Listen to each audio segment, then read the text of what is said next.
Assalamualaikum warahmatullahi wabarakatuh. Perkenalkan, nama saya Sinta Dwi Pemi, NIM 28921501125, Fakultas Ekonomi dan Bisnis, Prodi Manajemen Sore kelas C, dosen pengampu Ibu Wira Sari Kusumaningtyas, SIP, SEMM.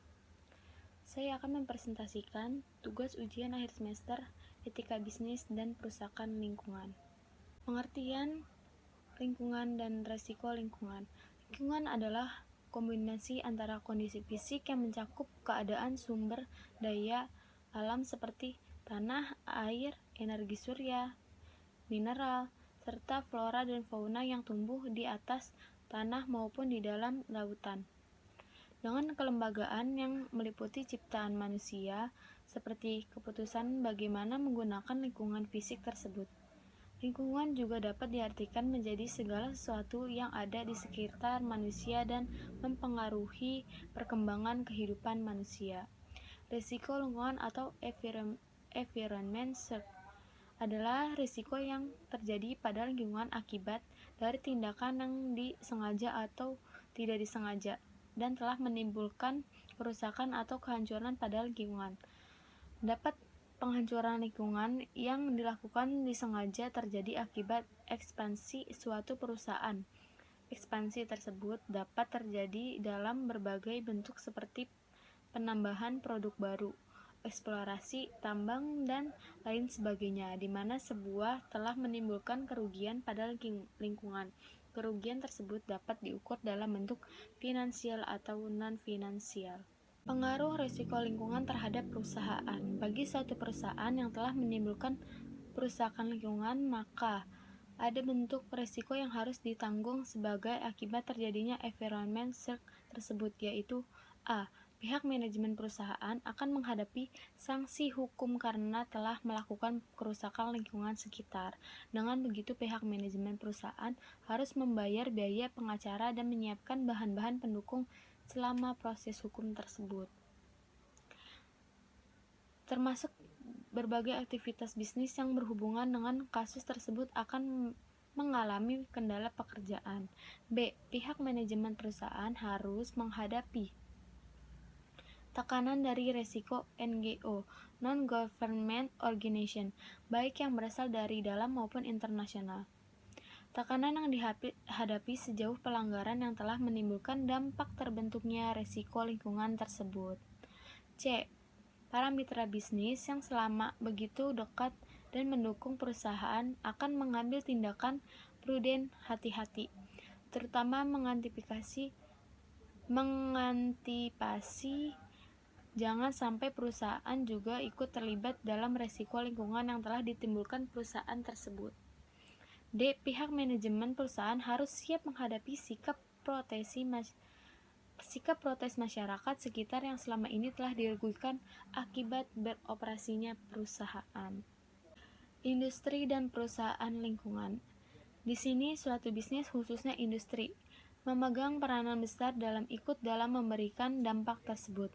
Ada beberapa jenis sektor industri yang dianggap dominan dalam memberikan pengaruh pada perusakan lingkungan, antara lain A. Sektor pertambangan atau mining, B.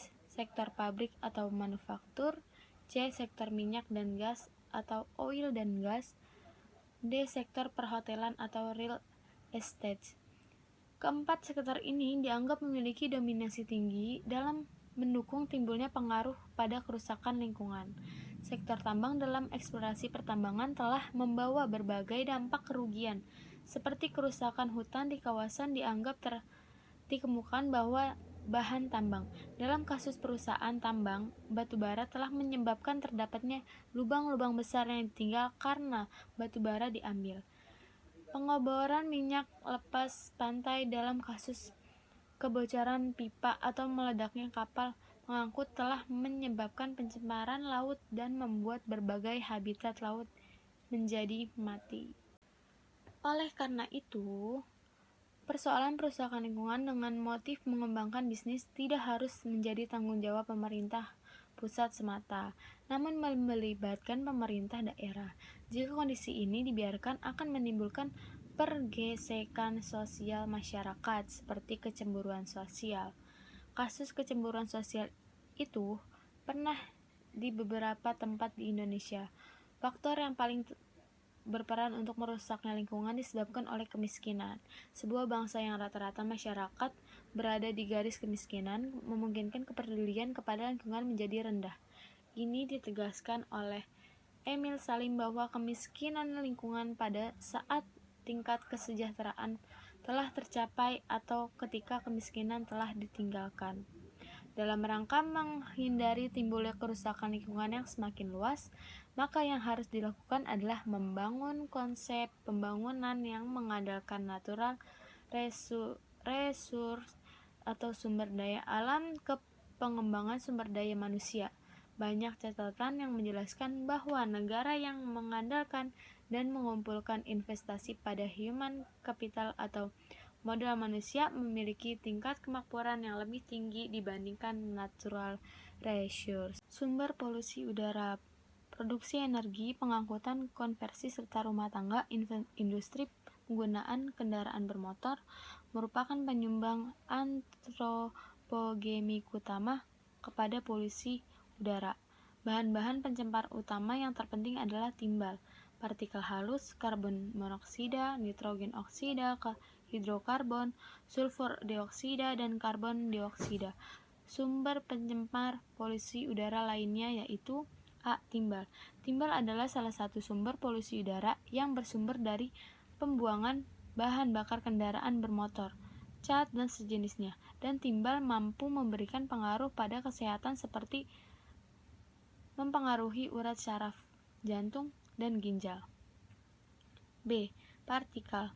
Partikel yang menyebar di udara menjadi salah satu penyebab pendukung timbulnya polusi di udara. Sumber partikel berasal dari emisi bahan bakar seperti buangan dari proses industri, polusi, dan berbagai pembakaran sampah. Aktivitas rumah tangga dalam bidang memasak dan berbagai aktivitas home industri lainnya. C. Nitrogen dioksida. Nitrogen dioksida atau NO2 merupakan pencemaran sumber dari aktivitas lalu lintas di jalan. Dengan tingkatnya kepadatan lalu lintas yang begitu tinggi, maka jumlah NO2 yang dihasilkan juga terjadi, yaitu bisa mengakibatkan kejang-kejang kesulitan bernafas, bahkan bisa menyebabkan pembengkakan paru-paru. D. Karbon monoksida. Karbon monoksida atau CO merupakan salah satu sumber pencemaran udara yang bersumber dari pembakaran kendaraan dan hutan yang berlangsung secara tidak sempurna. Para perokok juga dianggap sebagai yang menikmati CO. E. Hidrokarbon. Hidrokarbon yang mudah menguap. VHC dengan adanya sinar matahari dapat bereaksi dengan NOx untuk membentuk ozon, atau susunan zat pencemaran kedua adalah sulit senyawa khusus, dicurigai dapat menyebabkan kanker atau karsinogen. F. Ozon. Posisi ozon berada ketinggian 30 km di atas bumi. Fungsi ozon menjadi penting karena ia berfungsi sebagai pelindung bumi dari sinar ultraviolet UV B. Jika lapisan ozon menipis, maka sinar ultraviolet tersebut akan bisa langsung menyerang bumi, maka ini sangat berbahaya bagi kesehatan, terutama kesehatan kulit.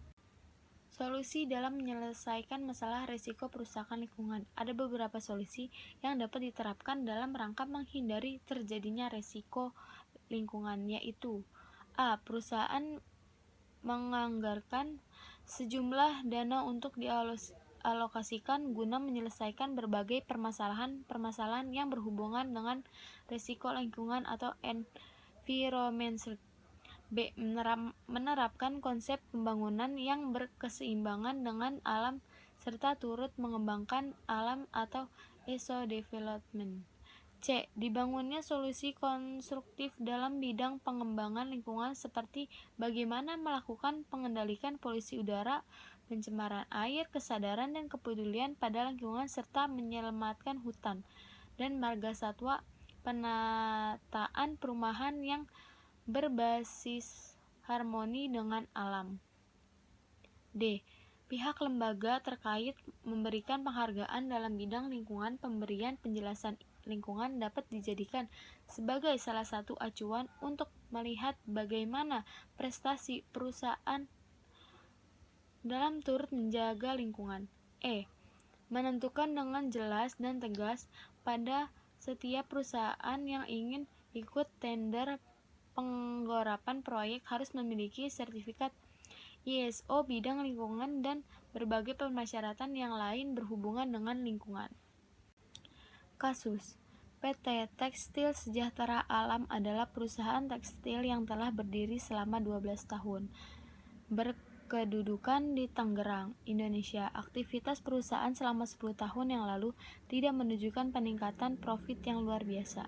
Artinya, produk perusahaan selama itu dianggap mampu memberikan pendapatan profit namun belum menunjukkan tingkat perolehan pendapatan yang bisa dipakai untuk membiayai ekspansi perusahaan.